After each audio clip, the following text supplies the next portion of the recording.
नमस्कार। नमस्कार। आप देख रहे हैं यूएसटी न्यूज। Yes sir. और आज हम चर्चा कर रहे हैं चार्ट पर चर्चा। अच्छा, चार्ट पे चर्चा। चार्ट और इंटरटेनमेंट लाइफ है सर। आज हमारे बीच में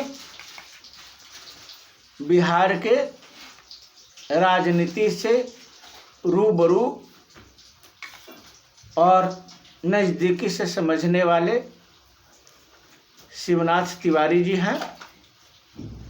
आज हम इनके साथ चार्ट पर चर्चा करेंगे और 1947 से लेकर आज तक बिहार में क्या हुआ, बिहार के पिछड़ेपन का क्या कारण है, समाजवादियों ने बिहार को कहां से कहां तक पहुंचा दिया, बिहार की जातीय समीकरण बिहार की राजनीति को कितना प्रभावित करता है, बिहार के युवाओं की बिहार की राजनीति में कितनी पकड़ है और आगामी चुनाव में हमारे मुख्यमंत्री जी की क्या भूमिका होगी और बिहार के प्रतिपक्ष राजद नेताओं का क्या रणनीति होगा, क्या कांग्रेस बिहार में फिर गुमनाम की राजनीति करेगी, क्या बिहार में भारतीय जनता पार्टी का वर्चस्व कायम रहेगा। इस सब तमाम बिंदुओं पर आज हम निष्पक्ष चर्चा के लिए आप लोगों के बीच में उपस्थित हैं और चर्चा की शुरुआत कब कहाँ कैसे की जाए, इसके लिए हमारे अतिथि शिवनाथ जी से ही आग्रह करते हैं कि वो चर्चा की शुरुआत अपनी सवालों के फुलझड़ी के साथ करें। चलिए, इसके लिए बहुत बहुत धन्यवाद कि आपने मुझे इस वक्त पर बोलने का मौका दिया। मैं तो यही चाहता हूँ कि पहले बिहार की राजनीति आप कैसे देखे हैं अभी तक, जरा आप ये मुझे भी बताएं। जोर से बोलो, आवाज़ तो जा ही रही होगी। कसकर बोलो। मतलब बिहार की राजनीति को आप कैसे देखते हैं, पहले अब आप लोग ये बताएं। पॉलिटिक्स से जुड़े हैं आप लोग, बताएं कि राजनीति कैसे देखना चाहिए। बिहार जिसका नाम अर्थपूर्ण है और बिहार को समझने के लिए वर्तमान से ज़्यादा पीछे की ओर जाना पड़ेगा। जब उत्तर प्रदेश में भगवान राम और कृष्ण का जन्म हुआ तो बिहार में भी बुद्ध और महावीर जनमानस को प्रभावित किए थे। तो बिहार की राजनीति को समझने के लिए बिहार के इतिहास को समझना पड़ेगा और बिहार सम्राट अशोक का बिहार है, विश्व विजेता बिहार है,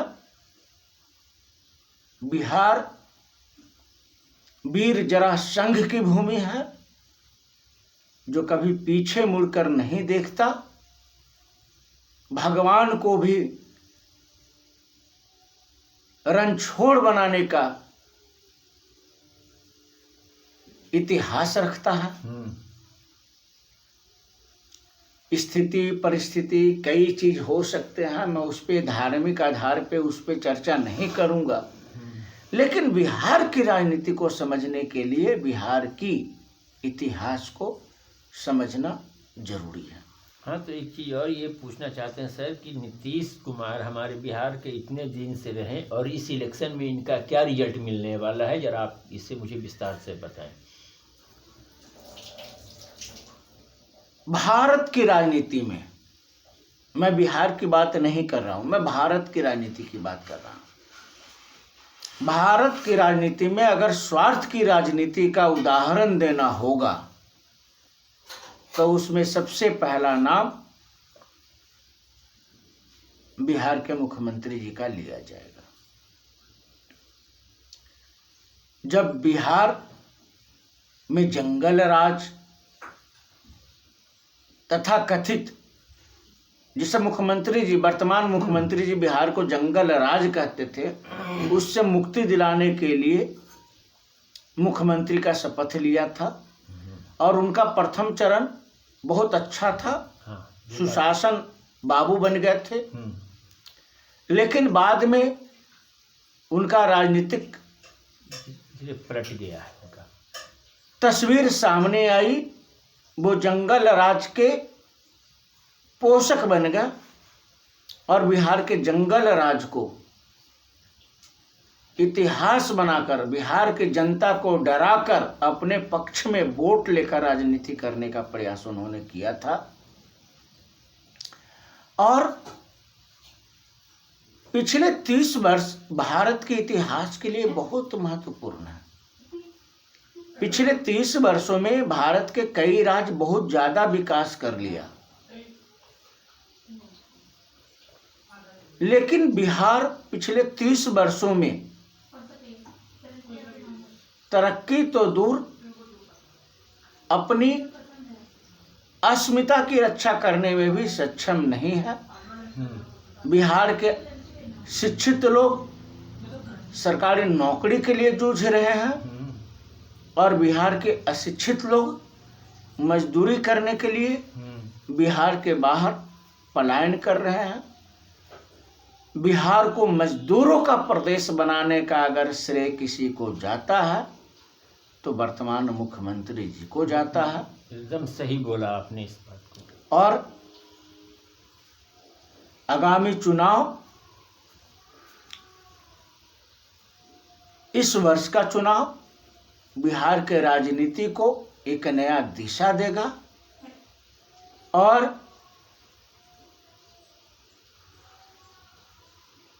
मेरे समझ में स्पष्ट हो रहा है कि हर बार के तरह इस बार भी बिहार के राजनीति में कांग्रेस की बहुत ज़्यादा मजबूत भूमिका नहीं होगी। आरजेडी भी अपनी पुरानी रणनीति पे ही, माई समीकरण पे ही चुनाव लड़ने का प्रयास करेंगे और नीतीश कुमार भी मोदी का नाम लेकर बिहार की राजनीति में अपना मुख्यमंत्री का पद बचाने का प्रयास करेंगे। और इसमें बिहार में आरजेडी का क्या कंडीशन है, कितनी मजबूत सरकार है वो आरजेडी का भी, जो आप देख रहे हैं? बिहार की जनता ने, बिहार के दलितों ने, बिहार के अल्पसंख्यकों ने, बिहार के दबे कुचले सवर्ण गरीबों ने आरजेडी के नेतृत्व में लालू प्रसाद जी को एक बार पूर्ण बहुमत की सरकार बनाने का मौका दिया था। लेकिन A to Z की राजनीति करने में हमारे पूर्व मुख्यमंत्री असफल रहे और समय, स्थिति, परिस्थिति को देखते हुए आज आरजेडी के जो चीफ हैं, तेजस्वी जी हों या तेज प्रताप जी हों, वो युवा नेता हैं और उनके सामने कई युवा नेता चुनौती बन के उभर गए हैं। जिनका सामना उन्हें करना पड़ेगा। जी हाँ, मैं बात कर रहा हूँ बिहार के मुख्यमंत्री बनने के लिए तेजस्वी जी को चिराग पासवान का सामना करना पड़ेगा। बिहार के मुख्यमंत्री बनने के लिए तेजस्वी जी को मुकेश साहनी जी का सहारा लेना पड़ेगा। बिहार के मुख्यमंत्री बनने के लिए तेजस्वी जी को मांझी जी का भी सहारा लेना पड़ सकता है।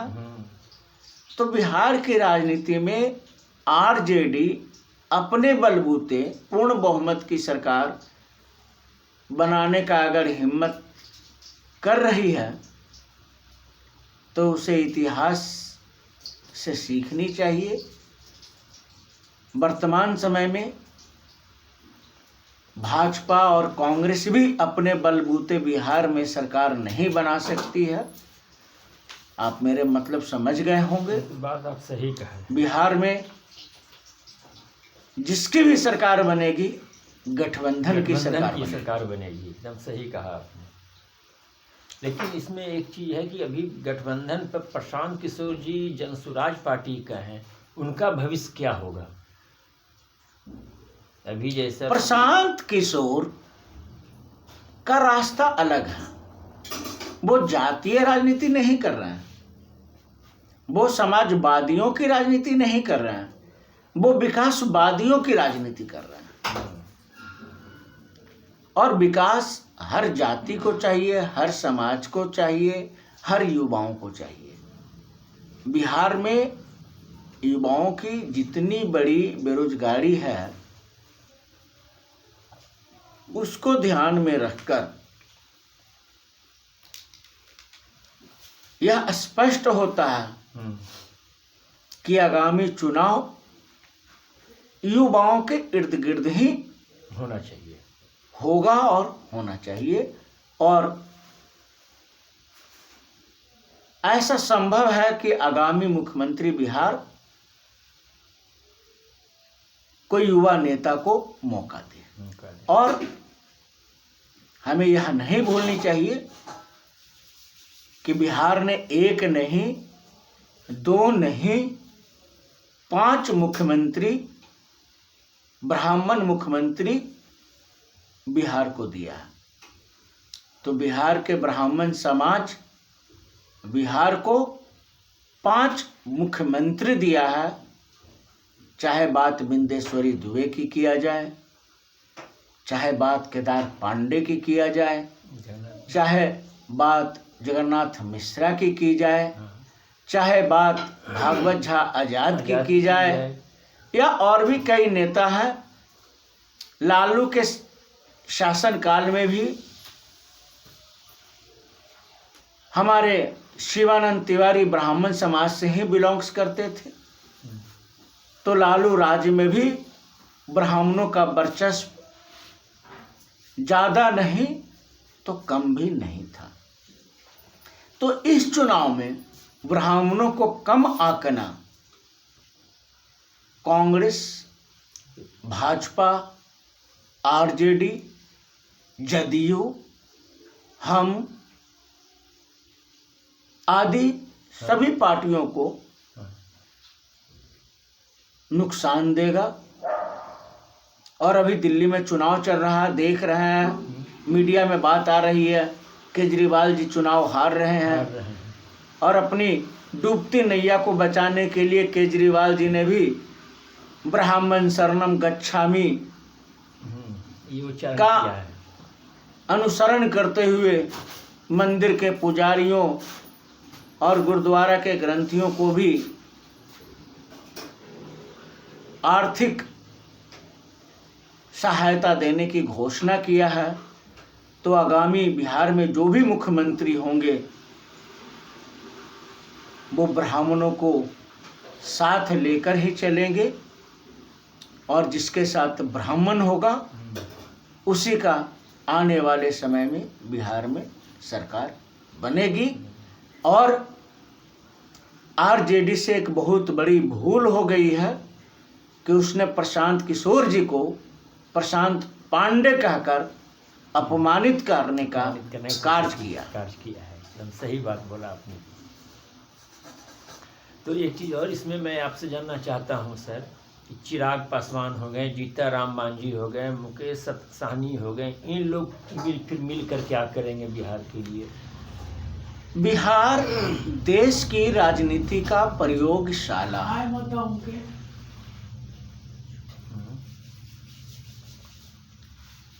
देश में कल क्या होगा वह आज बिहार में होता है। भारत युवाओं का देश है। बिहार में संभव है लोकतांत्रिक नियमों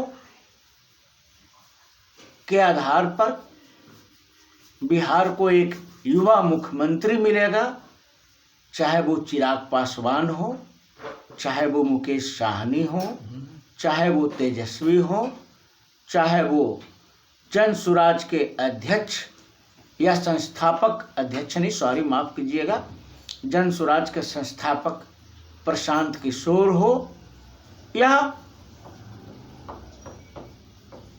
भारतीय महासंघ पार्टी के कोई युवा नेता हो। चूंकि आगामी चुनाव में भारतीय महासंघ पार्टी भी ब्राह्मणों की पार्टी बनकर भागीदारी करेगी और बिहार के अधिकांश सीटों पर ब्राह्मण उम्मीदवार उतारने का प्रयास भारतीय महासंघ पार्टी करने जा रही है। भारतीय महासंघ पार्टी के राष्ट्रीय अध्यक्ष विनोद झा जी की रणनीति है कि वो बिंदेश्वरी दुबे, केदार पांडे, भागवत झा आजाद, जगन्नाथ मिश्रा, शिवानंद तिवारी आदि ब्राह्मण नेताओं के पद चिन्हों पर चलकर बिहार में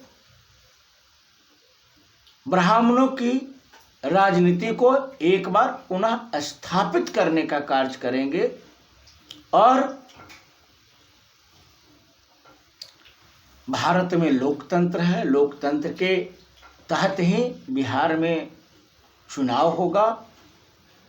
चुनाव में कौन जीतेगा, कौन हारेगा, यह लोकतांत्रिक तरीके से ही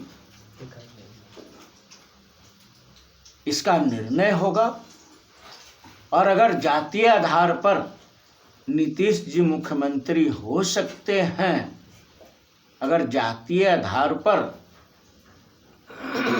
तेजस्वी जी दावा ठोकते हैं, जातीय आधार पर चिराग पासवान जी राजनीति करते हैं, जातीय आधार पर मुकेश साहनी जी राजनीति करते हैं, जातीय आधार पर संतोष मांझी जी राजनीति करते हैं, तो जातीय आधार पर ब्राह्मण भी अपना वर्चस्व और अपनी भागीदारी बिहार के चुनाव में मजबूती के साथ रखेगा और बिहार के विकास में, बिहार के नवनिर्माण में, बिहार के समस्याओं के समाधान में, बिहार के युवाओं के रोजगार देने के प्रयास में ब्राह्मण समाज भी राजनीतिक रूप से एक महत्वपूर्ण भूमिका अदा करेगा। और आगामी चुनाव में तेजस्वी जी, चिराग जी, मांझी जी, साहनी जी और जदयू के सभी युवा नेताजी को भी ब्राह्मणों को साथ लेकर चलना पड़ेगा। जो ब्राह्मणों को साथ लेकर चलेगा आगामी चुनाव में, उसकी सफलता आसान हो जाएगी, उनको सरकार बनाना आसान हो जाएगा। बाकी हर पार्टी का, हर नेताओं का अपनी रणनीति होता है। राजनीति का मतलब ही होता है पहला राज और दूसरा नीति। यानी किसी भी पार्टी की नीति क्या है, वह राज ही रहता है, वह गुप्त ही रहता है। कौन सी पार्टी किस नीति को आत्मसात करके सरकार बनाएगी, यह तो उनका व्यक्तिगत मामला है।